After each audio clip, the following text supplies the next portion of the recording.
যে কোনো বিপদের আঁচ পেলেই বা বিপদের পূর্বাভাস পেলেই প্রধান উপদেষ্টা ডক্টর মোহাম্মদ ইউনূস তড়িঘড়ি করে বৈঠকে বসেন রাজনৈতিক দলগুলোর সঙ্গে, অথবা যে দায়িত্ব তিনি নিজে নিতে চান না, অন্যের কাঁধে চাপিয়ে দিতে চান, তখন রাজনৈতিক দলগুলোর সঙ্গে বৈঠকে বসেন।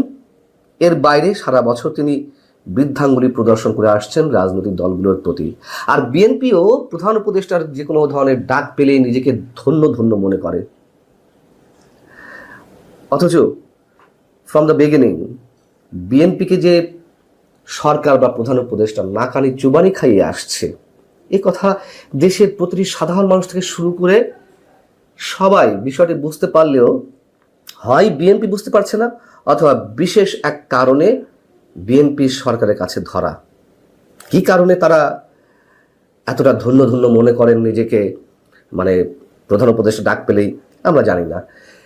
মাইলস্টোন স্কুল অ্যান্ড কলেজে বিমান বিধ্বস্তের ঘটনায় যখন ছাত্ররা ফুঁসে উঠল নিহতের প্রকৃত সংখ্যা প্রকাশের দাবি সহ আরো বিভিন্ন দাবিতে, তখন এটুকু তো আমরা স্পষ্ট দেখতে পেলাম যে ডক্টর মোহাম্মদ ইউনূসের পায়ের তলা থেকে মাটি সরে যাচ্ছে এমন একটা অবস্থা। ঠিক সেই মুহূর্তে তিনি রাজনৈতিক দলগুলোর সঙ্গে বৈঠকে বসলেন। এর আগে আমরা দেখেছি 15 আগস্ট সরকারি ছুটি বাতিল হবে কিনা, তখন রাজনৈতিক দলগুলোর সঙ্গে বৈঠকে বসেছেন। মাস কয়েক আগে ক্যান্টনমেন্টে অফিসার্স অ্যাড্রেসে সেনাপ্রধান যখন করিডোর নিয়ে কথা বললেন এবং অন্যান্য নানান ইস্যুতে পোর্ট নিয়ে কথা বললেন, সরকারকে এক ধরনের হুঁশিয়ারি উচ্চারণ করলেন, তখন তড়িঘড়ি করে সবাইকে নিয়ে তিনি বৈঠকে বসলেন, পদত্যাগের নাটকও করলেন। মাইলস্টোন স্কুল অ্যান্ড কলেজে বিমান বিধ্বস্তের ঘটনায় ঠিক একই রকম দৃশ্য আমরা দেখলাম। সেখানে কাদেরকে ডাকা হলো? বিএনপিকে, জামাতে ইসলামীকে, ইসলামী আন্দোলন এবং জাতীয় নাগরিক পার্টি এনসিপি। একদিকে সারা দেশে শোকের মাতম চলছে, বৈঠকের নামে আমরা কি দেখলাম?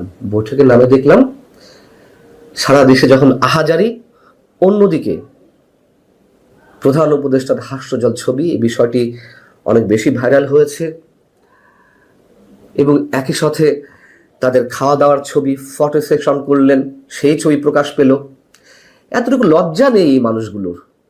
এই ছবি প্রকাশের মধ্য দিয়ে কি বোঝাতে চাইল সরকার? মানে বোঝাতে চাইল যে তারা যে কোনো ষড়যন্ত্রের বিরুদ্ধে ঐক্যবদ্ধ। এটা বোঝানোর জন্য কি গ্রুপ ছবি লাগে? বৈঠকের নামে খাওয়া দাওয়া, ফটো সেশন, এগুলো কি মেসেজ দেয়? মানে স্রেফ নাটক। আর মাত্র 4 দল কেন? ডক্টর ইউনূসের পায়ের তলা থেকে মাটি সরে গেছে, তার জন্য তিনি রাজনৈতিক দলগুলোকে আবার ফ্যাসিবাদের বিরুদ্ধে ঐক্যবদ্ধ থাকার কারণে, ঐক্যবদ্ধ থাকতে তিনি সব দলগুলোকে, মানে রাজনৈতিক দলগুলোকে ডাকলেন। সেখানে 4 দল কেন?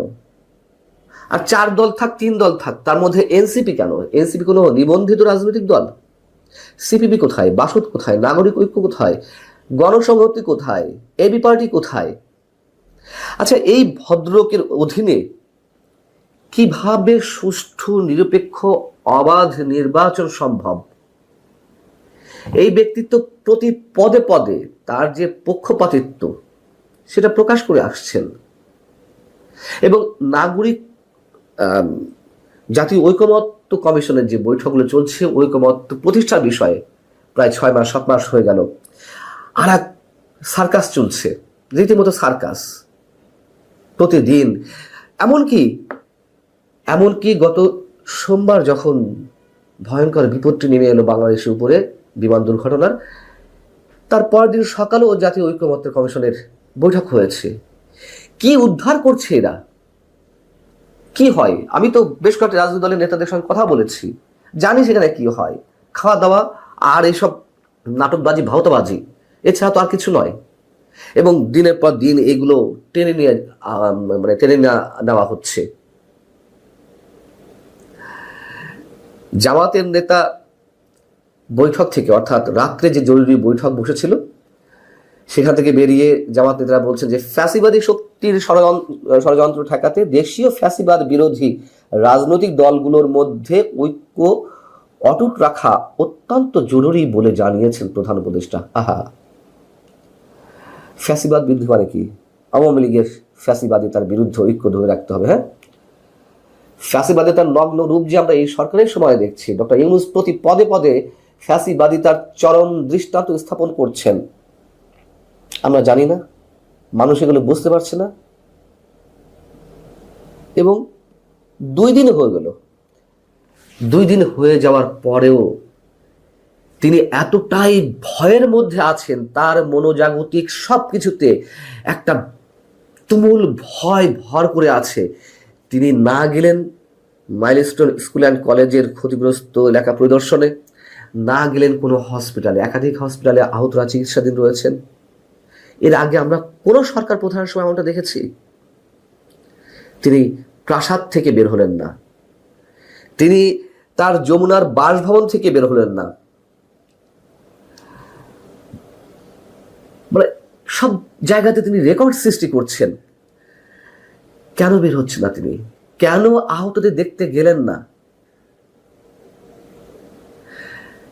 আর এই যে ঐকমত্যের নামে বৈঠক, এটা আসলে ঐকমত্যের নামে জরুরি বৈঠক নয়, স্রেফ তার গদি রক্ষার বৈঠক। বারবার বলছি, তার পায়ের তলা থেকে মাটি সরে গেছে। অনেক আন্দোলন হয়েছে, যৌক্তিক অযৌক্তিক, এই 1 বছরে। কখন কোন পর্যায়ে থেকে কিভাবে আন্দোলনের দানা বেঁধে ওঠে তা কেউ বলতে পারে না। আওয়ামী লীগও অত্যন্ত সুকৌশলে অনেক ধরনের আন্দোলন, অনেক ধরনের যৌক্তিক কিংবা অযৌক্তিক আন্দোলন প্রতিহত করেছে। একটা পর্যায়ে ষড়যন্ত্রের কাছে তাকে হার মানতে হয়েছে। ডক্টর ইউনূস যতই চতুরতার পরিচয় দেন, যতই কৌশলের পরিচয় দেন, এগুলো করে শেষ রক্ষা হবে না, এটা ইতিহাস বলে। আবার আমরা কি দেখলাম? গোপালগঞ্জে 6 দিন পরে 2 উপদেষ্টা গেলেন সরকারের, সেতু উপদেষ্টা ফজল কবির খান আর বন ও পরিবেশ বিষয়ক উপদেষ্টা সৈয়দা রিজওয়ানা হাসান। তারা গিয়ে কি করলেন? সংঘর্ষের প্রতিটি স্থান তারা পরিদর্শন করেছেন, ক্ষতিগ্রস্ত কারাগার পরিদর্শন। আগেই বললাম, এনসিপির সভামঞ্চ, মানে যেখানে এনসিপির সভামঞ্চ হয়েছিল একটা অস্থায়ী সভামঞ্চ, সেটা তো এতদিন তুলে নেওয়ার কথা, রেখে দেওয়া হয়েছে, সেইখানে সেই জায়গাটিও তারা পরিদর্শনে গেছে। সংঘর্ষের স্থান, জুলাই স্মৃতিস্তম্ভ সহ ক্ষতিগ্রস্ত বিভিন্ন স্পট তারা ঘুরে দেখেছেন। কি দায়িত্বশীল ব্যক্তিরা! অথচ যে 5টি মানুষ অফিসিয়ালি যেগুলো ডিক্লিয়ার্ড, 5টি মানুষ নিহত হলেন, তাদের কারো বাড়িতে গেলেন না। কেন গেলেন না নিহতদের কারো বাড়িতে? তারা সব আওয়ামী লীগের কর্মী? তারা তো সবাই আওয়ামী লীগের কর্মী না। এর মধ্যে দিনমজুর আছেন, ব্যবসায়ী আছেন।